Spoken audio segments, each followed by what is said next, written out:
when you put that energy into product and customer service and making sure people have a great experience, you get referrals, which is the only source of new customers that compounds. So even as we're adding the marketing or customer acquisition side of things, we're definitely going to keep that because that makes everything else work so much better.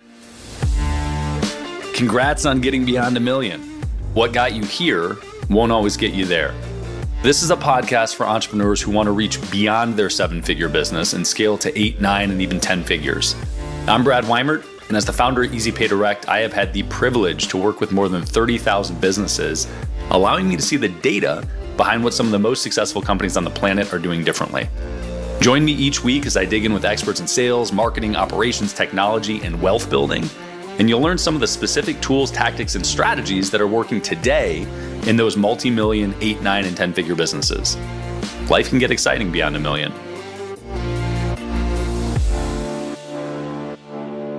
Today on Beyond $1 Million, we are diving into the mind of Calvin Correli.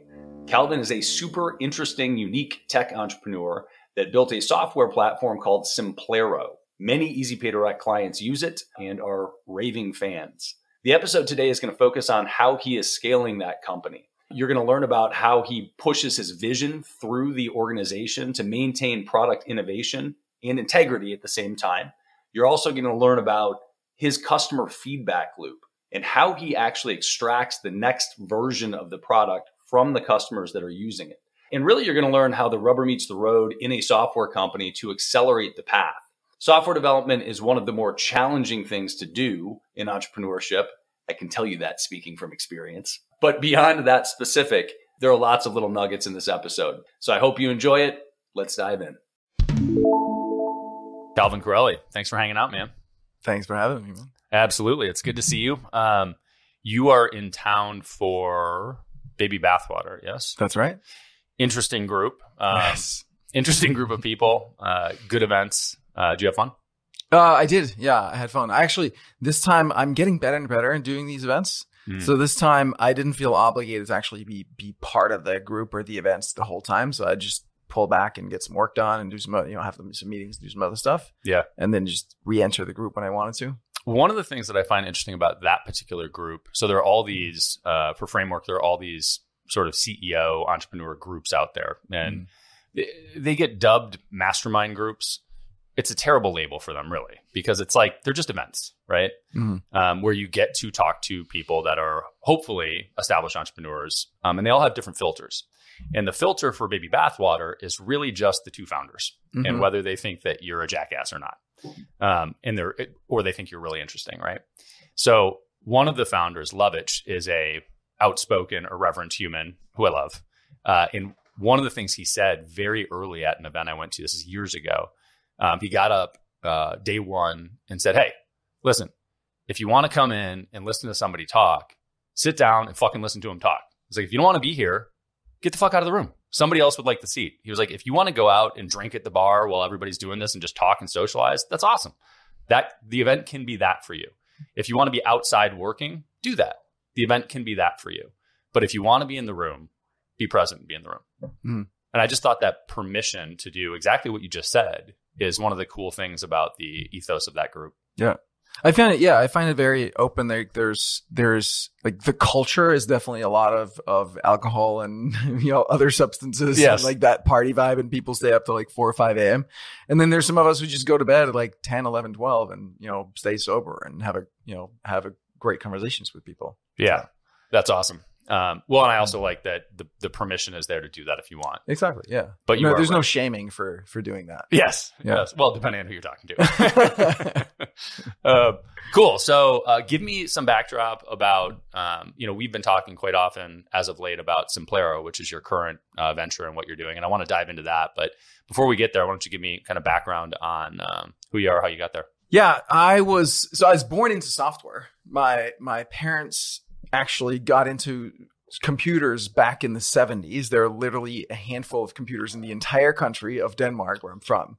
So really born into that world. My mom started the software company in 1980 and grew that to 50 people. Wow. So, so female CEO of a software company in 1980 in Denmark. Wow. Denmark, yeah.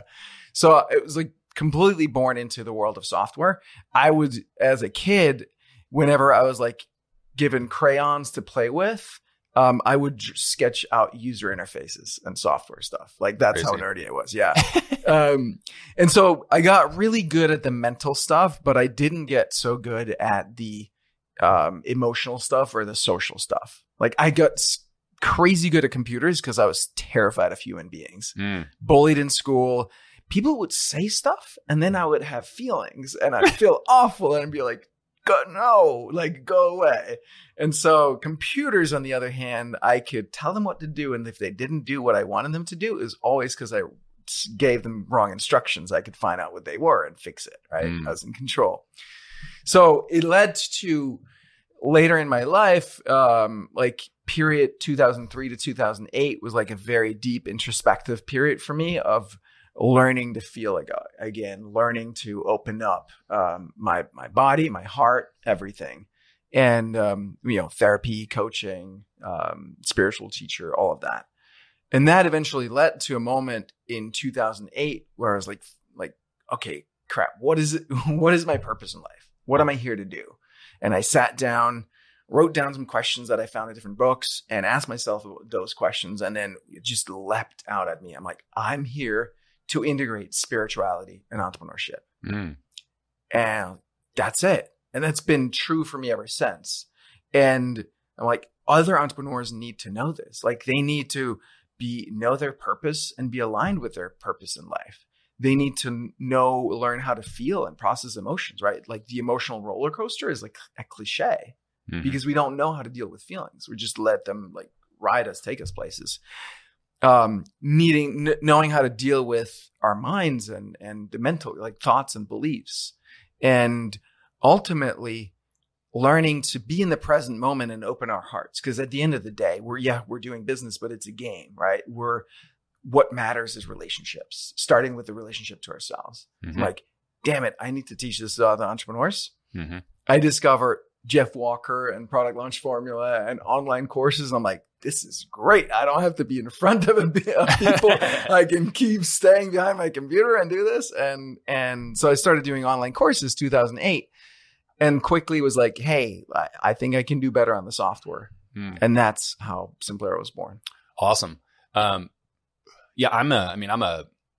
grew up in pretty hardcore sales and very early found Tony Robbins. And Tony Robbins to me was the starting point of, in the entrepreneurial space, most people have respect for him as a human. I think globally you get a mixture of respect and sort of disdain for the guru nature, and people think that he's a snake oil salesman or whatever. Like you see the whole spectrum of people. Totally.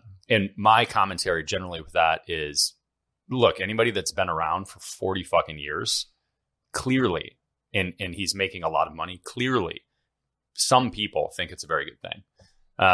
So that was the starting point for me, having realization. And in sales, it's very easy, but having a realization of me controlling my own emotions and mind and focusing on that is the first thing you have to get control over in order to accomplish the goals that you want. And as you go through life, each new chapter introduces potentially a new way of thinking, right? And so certainly when you get into business, you look at the different levels of business that you go through. What you have to do operationally changes, right? And so then the emotions that you connect to a given outcome have to change. So one of my current struggles is that I am an executor. So doing things makes me feel accomplished. And I'm consistently working on changing that association to accomplishment is not doing things, it's enabling others to accomplish. And there's a gap there that has to be jumped. And it took getting to a certain level to do it, but totally. Yeah. And I have a mentor or used to have a mentor. She used to say manifestation comes from rest. Like, so even taking that, like, actually when I'm like, especially someone like you and I, right? So driven, always like doing stuff. But then the breakthroughs happen when we're not doing stuff, when we're actually at rest. Yeah, that's interesting. I had years ago, I had this thought that the most productive thing that I could do was nothing. Yeah. And it's the same sentiment, right? Exactly. It's if I can clear space, then sometimes that's where I get clarity. Okay, so tell me about Simplero and the journey with Simplero. Yeah, so it's I set out to build just the best product I possibly could for that type of information coaching consulting business, right? A business that doesn't sell widgets but sells some kind of digital service information typically, because it's like it's a very different thing from selling handbags or widgets in e-commerce. Like it's a different way to market it, sell it, all of that stuff is different. So I was like, hey, let me do that. And I got super deep into the internet marketing world in 2009, 2010. And then I had a bad taste in my mouth because it seemed like a lot of people were, they would basically skirt the truth a little bit to make a sale, right? They would just say anything. It was like, sometimes it felt like you got in the room and it was like, remember, like they would from stage, they would say like, hey, you notice that like thing that we did that really manipulated you to buy the thing to get here and it felt kind of shitty? He's like, yeah, we're going to teach you how to do that with your clients. That was kind of the pitch, right? And I'm like, I don't like that. So actually I kind of I withdrew from that whole world for 8-9 years, and just focused on product and customer service. Like those are the two things that I love the most, is just build an incredible product, do incredible customer service.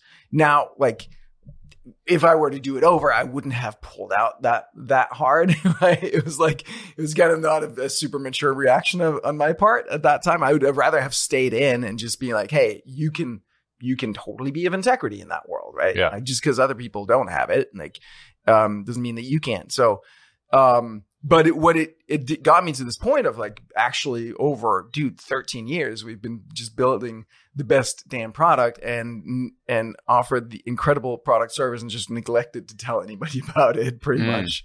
Like we've gotten to this place purely through word of mouth. Well, so two things. One, I think there's a really important lesson there, which is, you can take the good thing and leave the bad things 1,000%, right? And keep moving. Exactly. And I have the same knee-jerk reaction as but for me, it's with people. When I see somebody that I respect and then they do something that is out of alignment, historically, I would just sort of discard them. And I'd be like, well, clearly they're full of shit. Right. And as I've gotten older and more mature, and actually business has facilitated this, I have adopted the viewpoint of, okay, well, they maybe don't listen to them about this thing, but there's still great lessons and they're still a great person over here. Totally. Right. Exactly. Like just, you don't have to take everything from anybody. Right. Ever. Yeah. Look for the one thing. Take what you can use. And totally. Yeah. So number two is what Simplero is. So in simplest form, you can add context to this. This is my understanding. And then we'll talk about marketing because my understanding is going to be a product of the marketing or lack thereof. But Simplero, as far as I know, is sort of a CRM, shopping cart, marketing automation tool for people that are coaches, consultants, and selling information. I think that's pretty perfect. Yeah. Nice. I love it. Yeah. The way I've started explaining it most recently is in terms of what it is, right? Is CRM plus payments plus courses or content and community. Love it. In one box. Great. Love it. Which is why we've been talking a lot more lately, because we have a huge chunk of people that fit squarely into that wheelhouse, right? That are selling information, doing courses, et cetera, at Easy Pay Direct. And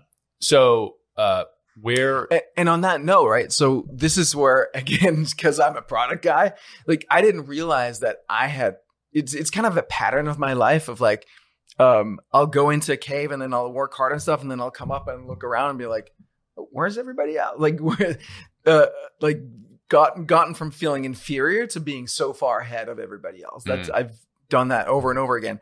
And here with payments, it turns out that we've built apparently like probably the most powerful payments engine that exists on the market.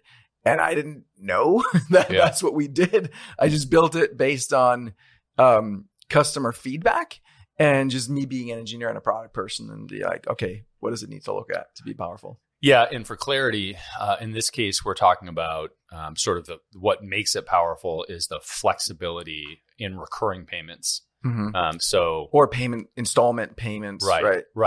Yeah. Yeah. So the ability to break apart exactly how you run the transactions, when, why, et cetera. And I'll outline some of that. So specifically on the payment front, one of the challenges that anybody with a high ticket product or a subscription, I think these are kind of the two boxes that this is most relevant for. They're limited. Actually, trials are another one. Like, hey, test this, and then we're going to change the pattern of payment later. Like, here's a $1 trial, and then 10 days later or 30 days later, we're going to bill you whatever. Those rules are very rigid in almost all platforms. They'll say, yeah, we do recurring payments. And you can either bill people monthly or annually. And like, those are your options, right? Or you can start it on this date and you can skip a payment. But they're really structured and limited. And one of the things that one of our clients brought to our attention was inside of Simplero, you have the ability to, like, you can set a schedule for a monthly payment, and then you can go in and say, yeah, but this third payment, we want to use a different card and we want to do it a different day of the month. And you can just modify, and you see the whole payment schedule in front of you right there. So it is definitely a cool user experience for them and cool UI. Yeah. Yeah, and I didn't realize this was a problem. Right? So yeah, you can do trial however you want, however long you want, like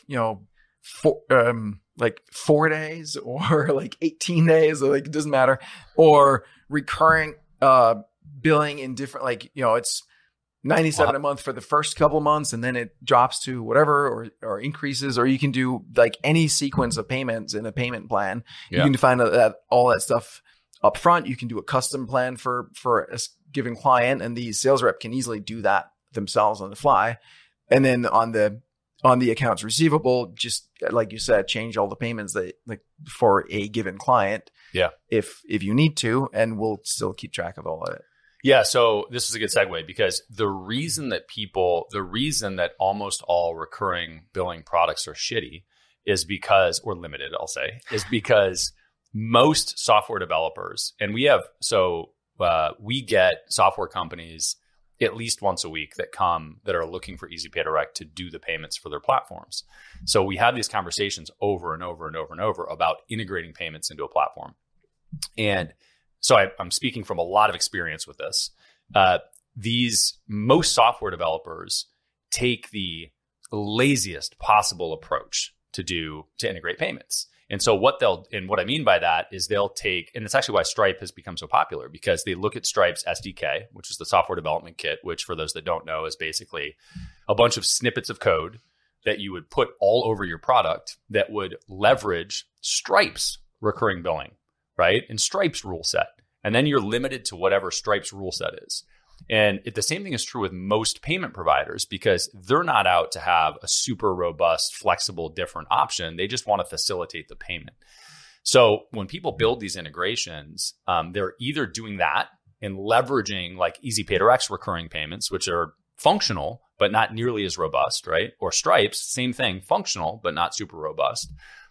Or they can build out the whole thing themselves. And then every time a payment needs to fire, they just request one specific payment. So they're not leaning on our recurring engine. They're building their own. But it takes a tremendous amount of additional time to do that. So developers don't do it. So it's really uncommon to see that. But I walk through that as a segue because at the core, you are a product person, as you mentioned. So I want to talk about how you build the product and how you structure it, because I think we've gotten into an era where so many businesses are dependent on technology, and more entrepreneurs are looking at where is the technical element that I can integrate. And so you're ending up with more and more non-technical founders that are trying to build software. Mm-hmm. And so building software is a bitch. And it behooves you to have some structure and idea of what the fuck you're doing. So how do you approach, like, what does your team look like right now? And how do you approach it? And I've got a series of granular questions that I'm curious about. Totally. It is hard. All right. So we have 6 engineers right now. We have 2 designers, 1 QA person, and then I'm the product owner, the product visionary, the product manager. Like, we don't have any product management right now.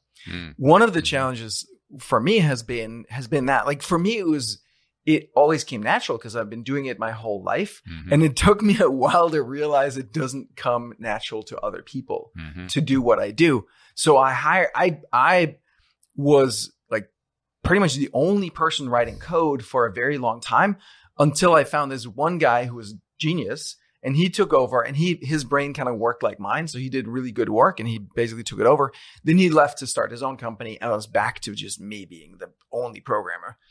Then when I finally solved that and figured out how to hire good programmers, I didn't give them the direction and the leadership that they needed because I didn't realize that, programmers don't think the way that I do. Oh, right? Interesting. Because it's like, I know the business, right? I've been in the information marketing since 2008. I know that very, very well.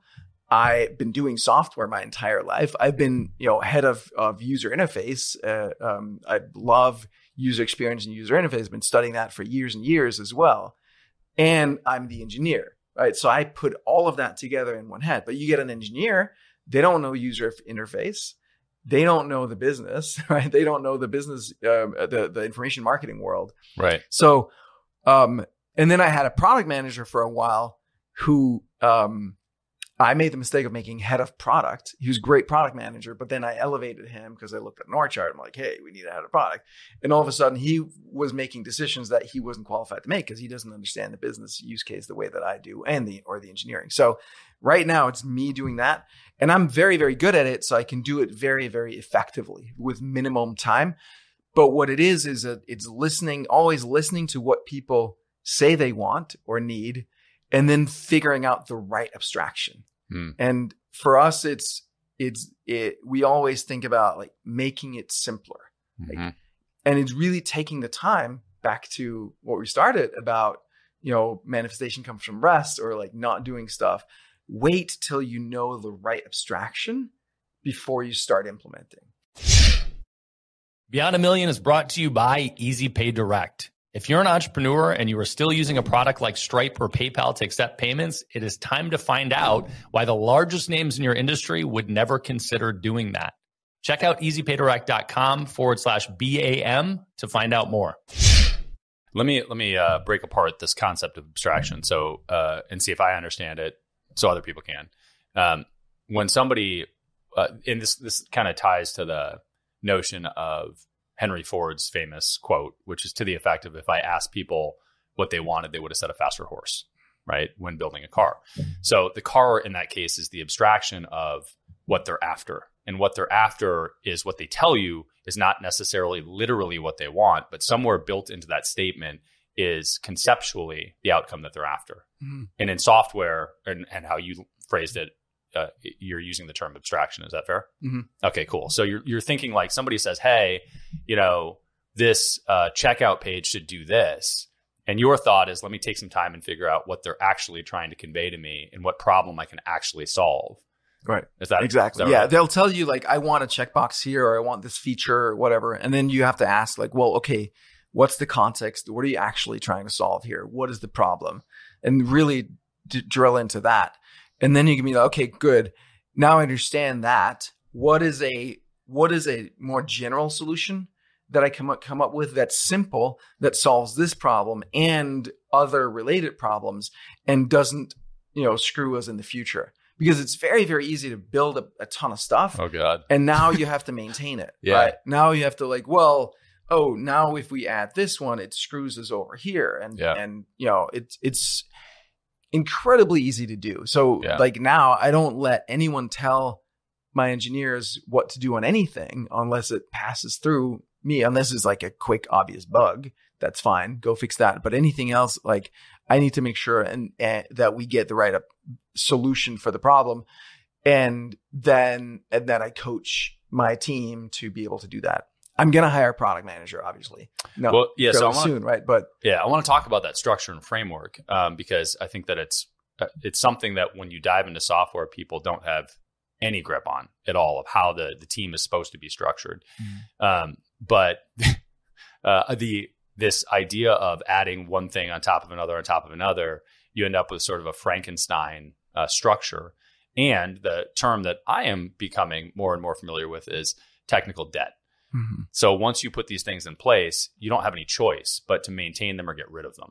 Mm-hmm. So yeah, it's or refactor and simplify, right? But now if you have customers that are depending on those features working that way, that becomes a whole process of like, okay, now we can't just change it. Maybe we need to work with them to migrate off of that. And there's a lot of work involved in that.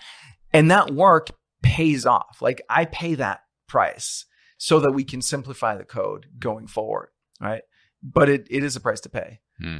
Okay, so let's talk about the structure. So you started you mentioned some titles that if you are a smaller entrepreneur and you're certainly just starting out or multi-7 or even into 8 and multi-8, I guess it's more of a product of how deep you are into software development, but people don't know product managers, right? And the difference between a product manager or a project manager. And I didn't either, right? So a product manager is essentially the person who figures out what needs to be built. So the product manager works with designers and customers, et cetera, to find out what needs to be built, and also engineers, right? Because like how complicated something is to build is an important factor of our decision of what to build. But that essentially is what they do. Product figures out what to build, and engineering figures out how to build it. So that's the distinction. And again, for me, I was always the engineer who also figured out what needed to be built. And I didn't realize that was a whole separate career path for people. Yeah. And then the other piece was that like head of product thing. And I think that's more general, right? If you have someone on your marketing team or sales team who's a great individual contributor, now you make them head of that department because like me, I was looking at an org chart and be like, there's no one there. So right. That's usually not a good decision, right? Right. Yeah. So in our world, so we have a 5-person internal development team, and we largely are building tech for our onboarding, so our internal staff. Most of our technical effort goes towards our internal staff and analyzing data. And, we're dealing with a tremendous number of transactions. Like there's just a lot happening in there, as you are with payments, right? In the payment engine.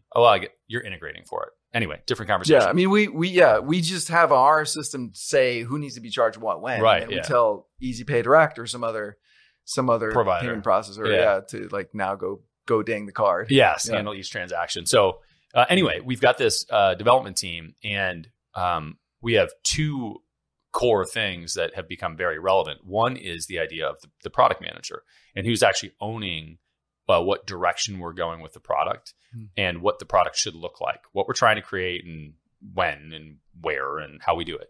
And then they're working with the engineers on a routine basis, the software developers on a routine basis to iron out the best way to do that. Say, well, the way that it's being built currently, does it align with what we're actually trying to accomplish? And developers need that because most of them are tremendously literal. And if you say, do this, they will literally do that, missing the whole point of the thing, right? But what we have lacked and what we found over time that was so necessary was a project manager. And that's somebody that just keeps things on course and says, hey, are we on track with this? Did you do this? Did you add notes, right? Did you comment things out? Is this being managed the right way? Do you have a project manager? Are you the project manager? How do you make sure that things get done? Like what methodology do you use to create the software?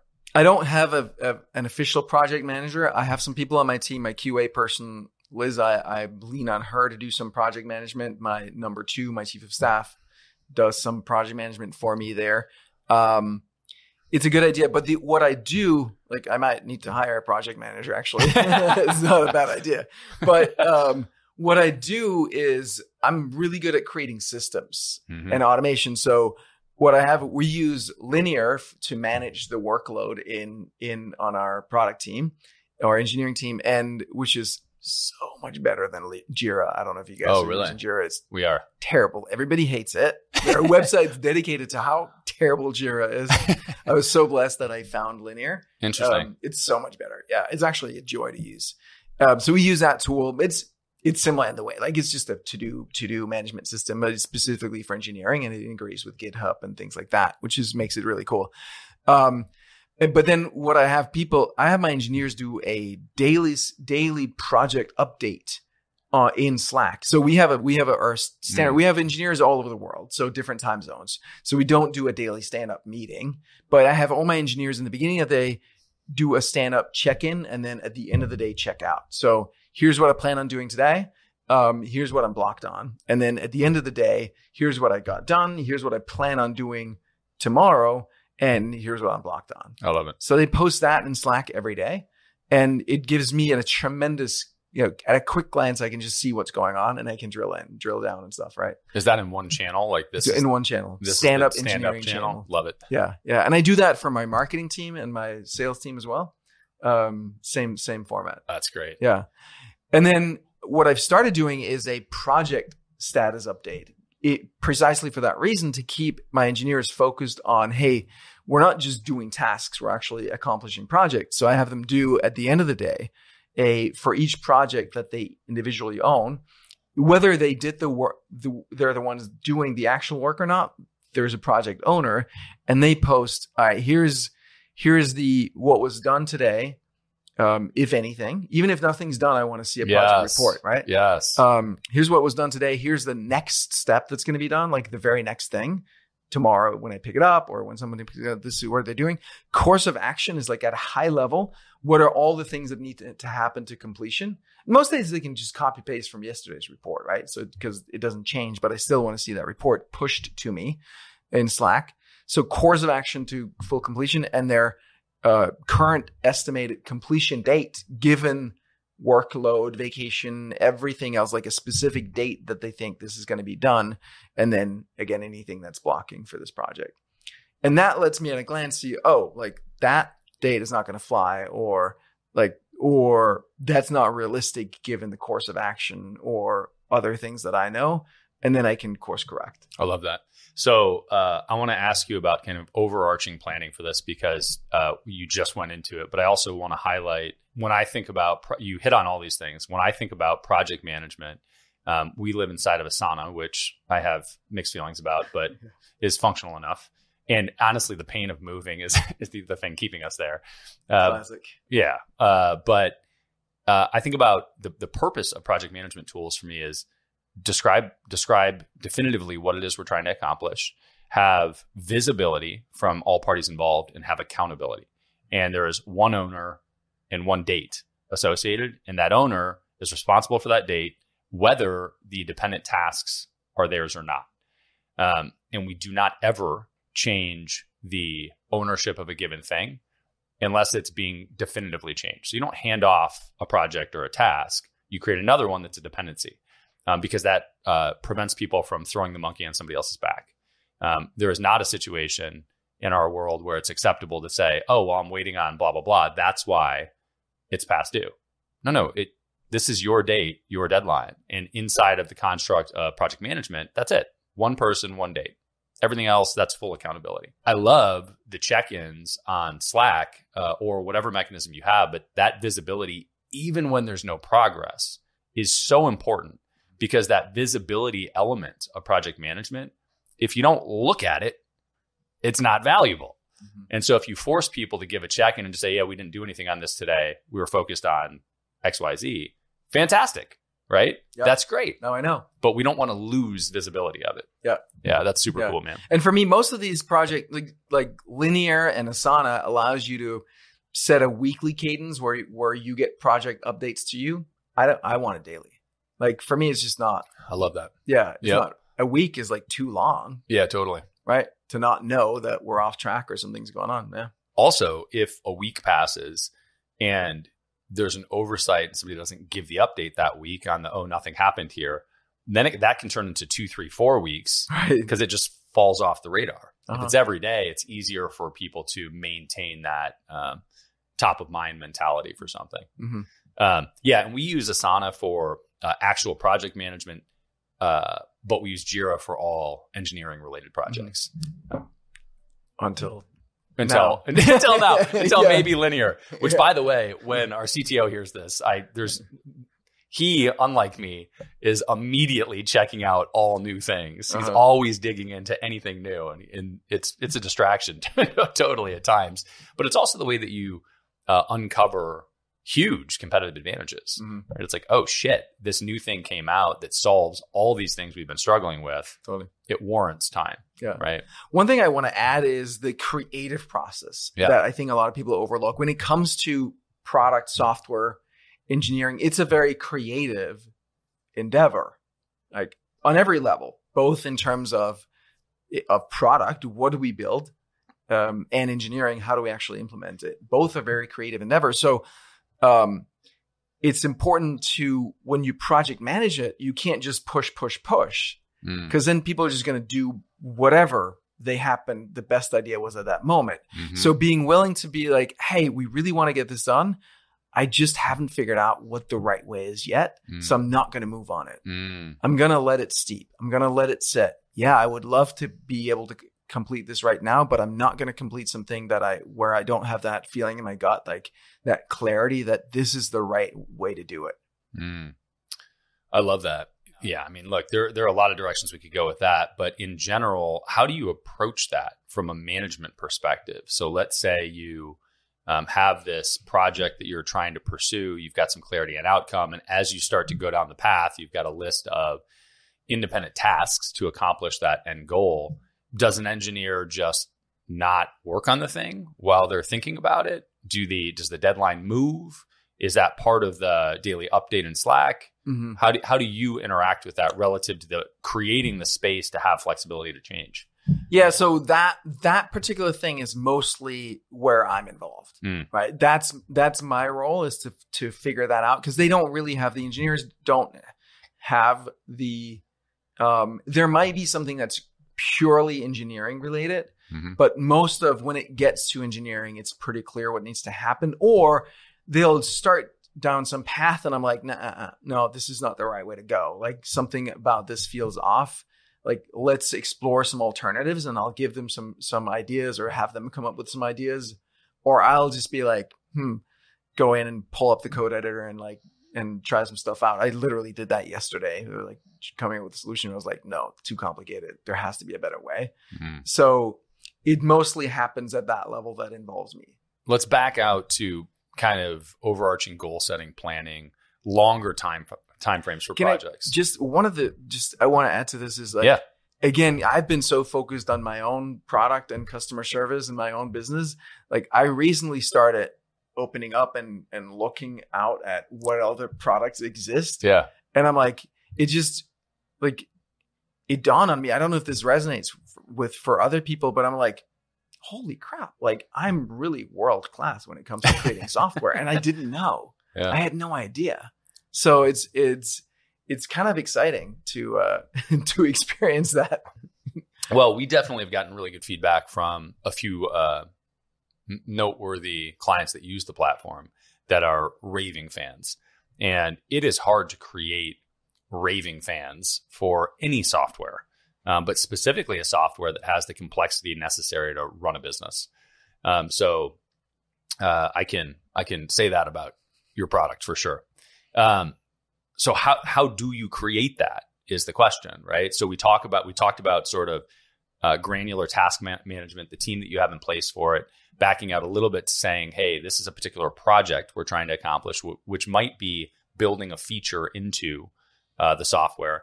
But how far out do you plan? And do you run on an agile methodology? Like, what's the framework for the development cycles? What does that look like?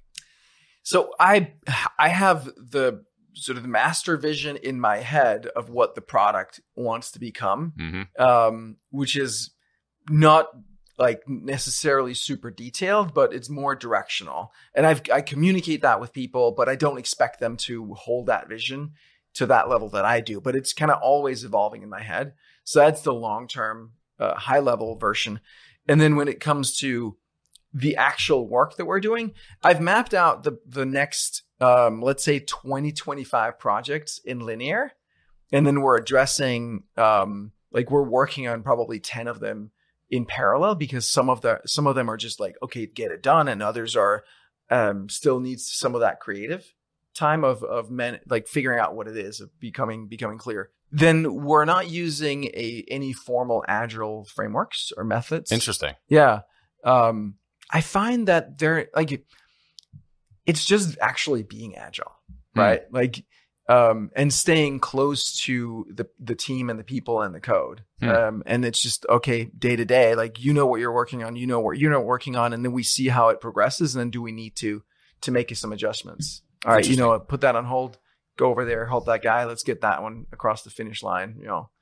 Well, let me ask about that, because if you have shitty developers, that sounds like a terrible approach. We don't. So the only thing that I can think, the only way that can work in my head is if you have really high class developers that are very good at what they're doing. Yeah. Is that your approach? Like, you want to bring on less developers, but that are very good at what they're doing? 100%. Right. But it's also coaching those people and motivating them, right? If they're motivated by the bigger vision of what we're doing and they get it, they're bought into the mission, and they're like hardworking, you know, people that are grateful for the opportunity, not just like the money, that's obviously part of it, but for being part of the bigger mission and for all the coaching and education that they get and being part of the team. That works super well. We have a hiring pipeline. We're always hiring, and we weed out like 99% of the people who apply, because we're just looking for those special few. What's the criteria to find those people? So we run them through some engineering problems, like super simple engineering challenges, which weeds out, because like that's the first thing. If they're not able to solve that, like there's not even point in having a conversation. But so I'm looking for people who address that smartly. It's like it literally like takes you 5 minutes, maybe 10, to do some of these exercises, but I can see so much in how good you are in how you approach it, and so that weeds out most of the people. And then we're looking for culture fit, right? Are they people who are into growth and optimization and who like want it? And then we trial people. So like 90 days is a trial. Like we take you through a bunch of steps, but still you don't know till you're in and try. And we're just like, yeah, not a fit if it doesn't work out. And no geographic barriers to bring people on. No, except for like, we're not going to hire people in China because they might be, you know, CCP influenced, you know, like, so we look at sort of the legal environment of the country that they're in. Sure. But yeah. Aside from that, no. And we have people right now in India. We've got a Russian who's fleeing Putin's conscription. So he's moved to him and his family to Thailand. And we got a guy in Canada. We've got a guy in Venezuela. We got a little bit all over the place. Got it. And what about background? How much weight do you put on previous experience versus how they handle your test? Almost none on previous experience. Oh, really? Yeah. We want to see that they have experience with our core technology of Ruby on Rails. Because it's too much of a learning curve if they're completely blind, you know, new on that. Sure. And JavaScript every day.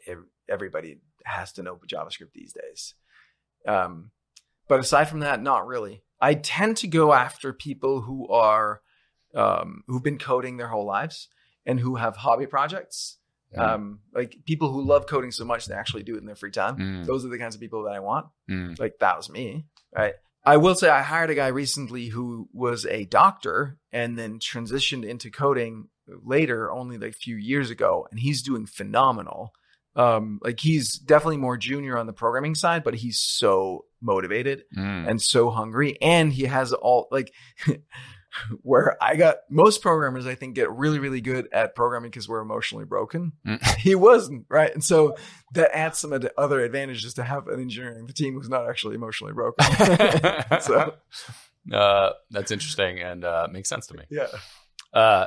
Cool. I like that. So before we got going, one of the things that you mentioned you take a lot of pride in is the client experience inside of Simplero and onboarding. But I guess let me back out. Can you give me, before we go into client experience, for reference, can you give me some construct of kind of where you are right now? And I guess we talked about employees. Are you okay talking about revenue? Sure. So where are you now in terms of revenue, and where do you anticipate going, or what's the next steps to growth? What are you working on? Yeah.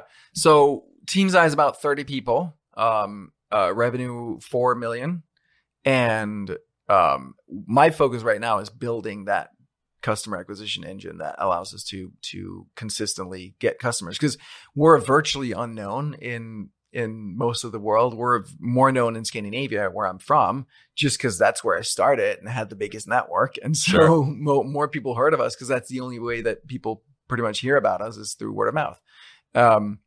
And so that's my focus now, is actually building the marketing that matches the product and the customer service. Yeah, I love that. So product and customer service have been the focus forever, basically. You grew up a developer in a software company. So that makes sense that that's all you're doing. And now you're embarking on a journey to actually market the product, which you have not been doing. Yeah. All accurate? Yeah. Yeah. Well, I think that that's also a really great lesson for certainly the people that are sort of just at the, obviously the audience are people that are in that space and leveling up.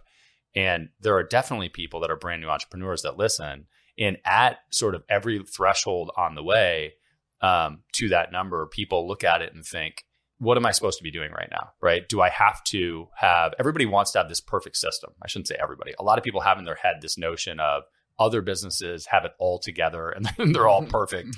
And the reality, which they are. Yeah, for the record, they are. Yeah, of course. The Especially reality, ours. Yeah. Aside from ours, no businesses are perfect, and everybody's sort of just trying to fucking figure it out. Right. But I think it's super important to look at businesses and realize that you can grow to 4 million or well beyond without even a marketing plan, right? Without actually putting energy into that. Yeah, and it's when you put that energy into product and customer service, and just making sure people have a great experience, you get referrals, which is the only source of new customers that compounds. Yeah, totally. Right? So even as we're adding the marketing or customer acquisition side of things, we're definitely going to keep that, because that makes everything else work so much better. Yeah, well, based on, and we're on the front end of this, but based on the feedback that we've gotten from our clients that use your platform, and based on kind of our initial view of it, we're excited about helping with the marketing side of things and getting exposure to the coaches, consultants that work with EasyPay Direct to be able to see the platform. But what I want to hear about is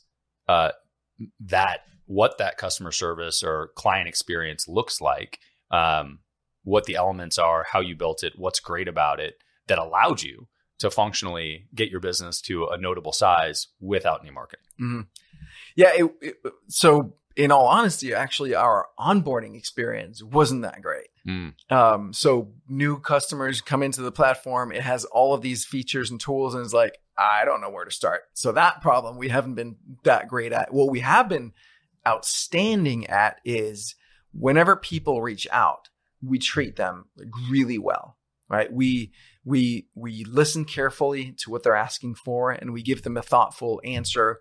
Oftentimes record a video showing them, hey, here's exactly what you need to do, and all of that stuff. And it's kind of simple stuff. It came from me. It's like, first of all, I'm someone who just personally, I derive so much joy from just being of service to other people, where it's not transactional, but I just know that I'm making a positive difference in another person's life. That gets me off.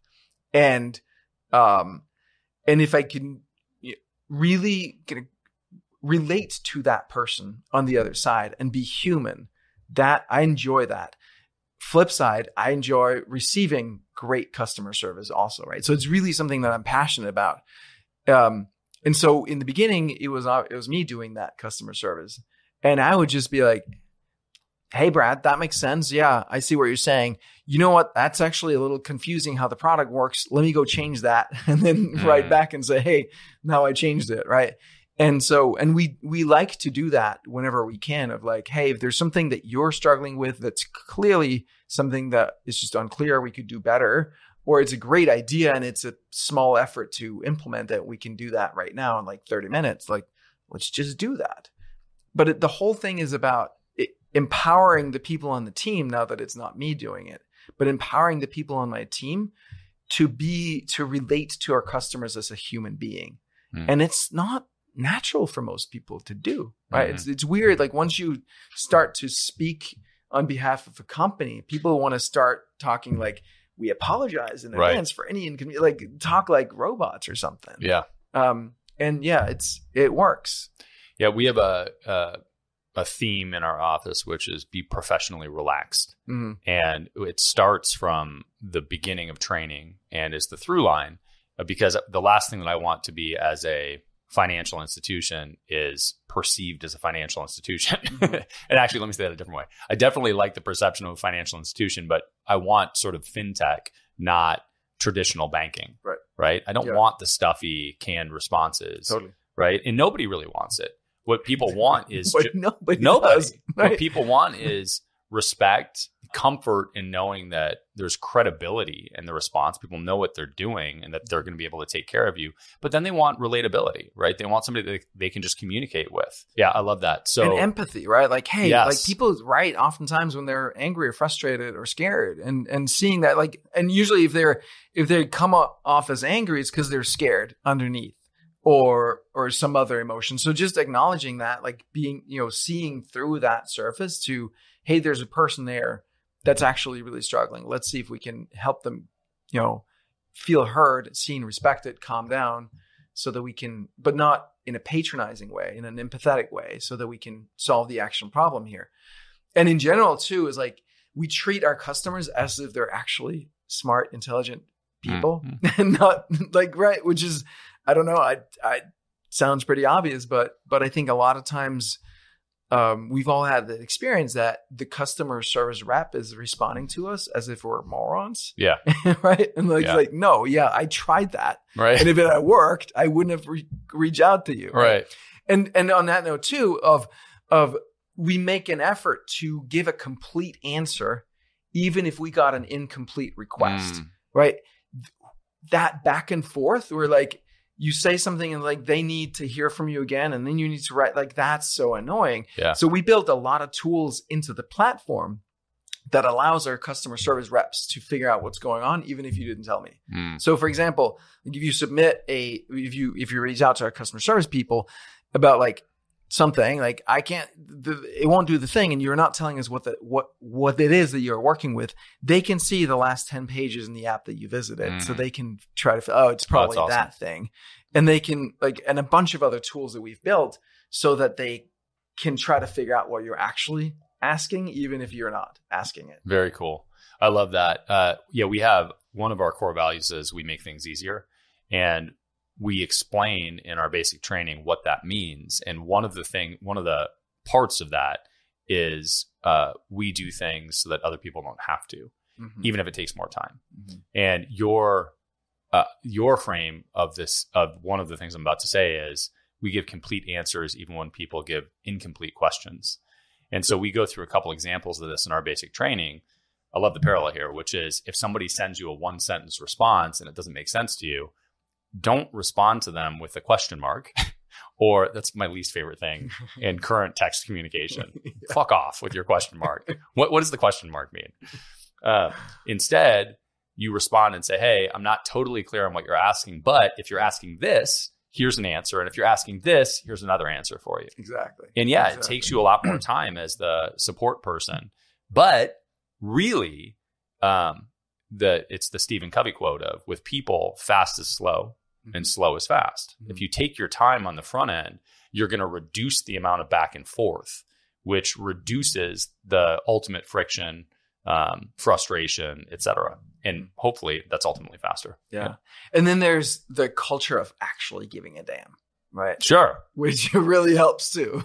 When you have people that actually care about our customers, actually care about giving good service, like that, everything is easier. So how do you cultivate that? Is that start with hiring? Do you do weekly meetings? How do you build that culture with a distributed team? Yeah, that is, it starts with hiring, and it's all of those things, right? The weekly meetings, the culture. We do some we'll do ticket checks, we call it, where we just go in and dive into like, how do we handle a random situation and just see what can we learn? How can we make that better? But that is, I was very fortunate to hire these two incredible ladies early on. Beth is head of customer success. She's actually kind of transitioning to being my chief of staff now. And Deanna, who runs our customer support team. And they're just incredible. And they've just run with this and built it based on like what I started and what I envisioned. And they're just executing on it like gangbusters. And it's really like when you see it, if you go to Trustpilot and see the reviews there, like probably 3/4 of them mention our customer support. Yeah, that's big. So on an ongoing basis, what are the, like tactically, what are the check-ins that are reinforcing the cultural elements that you want? It is for this support team. It's different because engineers are very different from the customer success staff, right? So in the customer success team, it is that weekly cadence of checking in with everybody, meeting and setting. They have an amazing culture and camaraderie on the team. Like also like just internally, the way we operate is like, there's no politics. There's no backstabbing. There's no, one of our core values is real talk. Just be real with people. That goes internally as well as externally. Right. As you can see here, I was just like sharing some of all my, things that I've, messed up along the way and all that stuff. Right. Like, hey, on the engineering side, and on the whole team side, we do an all hands call once a month. On the engineering side, it's honestly more tricky, but like, again, hiring for culture fit. And then also just to some extent, just letting engineers be engineers, right? Some are more, social than others. But as long as they're, they show up with the right attitude and they are bought into the mission, like that's good. Dig it. Okay. Where do you want to take the company? So you've been building the platform, the product, the service for years. How long at this point? 13 years. So you've been, and it started with just you and your software project, and it's grown. Where do you want to take it in the next 3, 5? How far out do you think, and what do you want to do? So I want to grow it. I want to keep growing it into, I think it can be what is that? 9-figure company, like $100 million company. Like I don't see why I wouldn't be able to do that. Stay private. We're bootstrapped. I own 100%. I'll probably do some like employee slash strategic advisor equity thing at some point, but at this point I own 100%. I don't plan on taking on any venture funding or anything like that. I like that. We're only accountable to our customers and our team members. So keep growing that company. I don't have any plans to sell it. Usually, like for me, the joy is in my everyday life. Success to me is a feeling that I get from having an optimal daily experience that's sustainable. Right? That's success to me. I'm already successful. I don't have any like destination that I need to get to. I'm already successful. I want to create that feeling of success consistently for me and my team members and my customers. All right. That's my goal. And we're there. So then now it's just, fun. Like how can we grow it so that you can have even more resources to make it even better and just keep doing that, keep growing it. And then for me personally, I'm interested in, I want to create other things. Like what else can we create with this kind of spiritual approach to entrepreneurship? I love customer service. So I have a vision of creating a series of coffee shops / co-working spaces. I don't know if you ever the laptop people, right? We're everywhere and we're like, where do we go? There's WeWork, which is kind of depressing and boring. and there's not much of a sense of community and you can't just like easily drop in. Right. And then there's coffee shops, but there's always like, then they play weird music or like, it's not really a good experience either. So I have that concept. Like I have this concept for hotels that I want to do one day. Like I have all kinds of business ideas that I want to do. I'm super big on health. So I'm actually, I have a meal replacement powder and some workouts that I'm going to rebrand as Simplero Health. So the plan is to do Simplero health, Simplero lounges, Simplero hotels, Simplero, all of the different things. So that's where I'm going. Fun. Do you have a sense now of, like, if you think about your current structure framework that you're operating from now, obviously it started as one, right? And you've got kind of the structure framework that you're using now. Do you think that that's do you envision that changing at the next benchmarks in revenue as you grow, or as the size of the company changes? Oh, 100%. What do you think the kind of the biggest shift in product development is going to be? It's going to be hiring the product management and maybe project managers and coaching them up to be able to do what I do at a certain level, right? I think if you look at a company like Facebook, Zuckerberg is still ultimately the product visionary.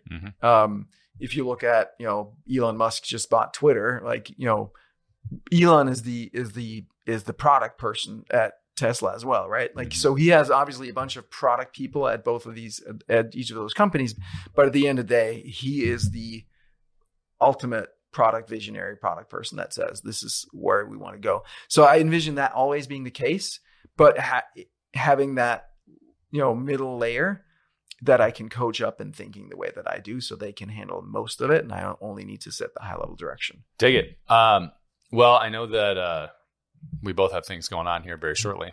So there's a lot of things that we talked about that are super tactical for people that are building certainly software, but also principles that apply to everything else. If people want to find out more about Simplero or you, where do you want to point them? Well, there's websites. So Simplero.com, Simplero.com, and my personal website, Calvin Correli, Correli, 2 R's, 1 L, sneaky.com. And then I'm Calvin Correli on all the platforms. Love Instagram, Twitter, TikTok, YouTube, all of it. Dig it. Well, there are 15 other questions I could ask you about those things, but we'll leave it at that, man. I appreciate you carving out some time. Appreciate you having me. It's been fun. Love it. I hope you enjoyed the episode as much as I enjoyed doing it. I need your help. There are 3 places you can find Beyond a Million. The podcast itself, beyondamillion.com, which has some cool free resources, including a free course. And we finally launched the Beyond a Million YouTube channel. I would love it if you would go there and subscribe.